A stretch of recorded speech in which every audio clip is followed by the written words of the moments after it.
ఉంది.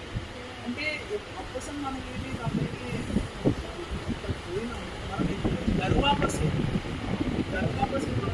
కాళ్ళు కడిగి వాటి నీళ్ళు కూడా మురికి మీద చల్లుకొని సగౌరవంగా నాన్న ఆహ్వానిస్తారు. గురుదండ వేసేసి నూతన వస్త్రం గర్భాపసి అవ్వండి.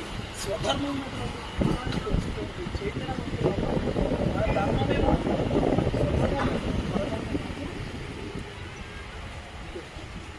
వద్దు, స్వధర్మంలో ఉండాలని ఎవడు ఇలాగా అప్పుడు చెప్పేవాడు లేదు. నేను నష్టపోయాను కాబట్టి తెలుసుకున్న భాషలో ఏ విధంగా మోసం చేస్తారు, ఏ విధంగా వాళ్ళ అబద్ధాలు, ఏ విధంగా మనం ట్రాప్ చేస్తారు, ఆ మాయలో పడాలి అనేది నేను పబ్లిక్ వచ్చి చెప్తున్నాను. నేనేం వచ్చి సపోర్ట్ రాకపోకుండా పడతా ఉంటే నాకు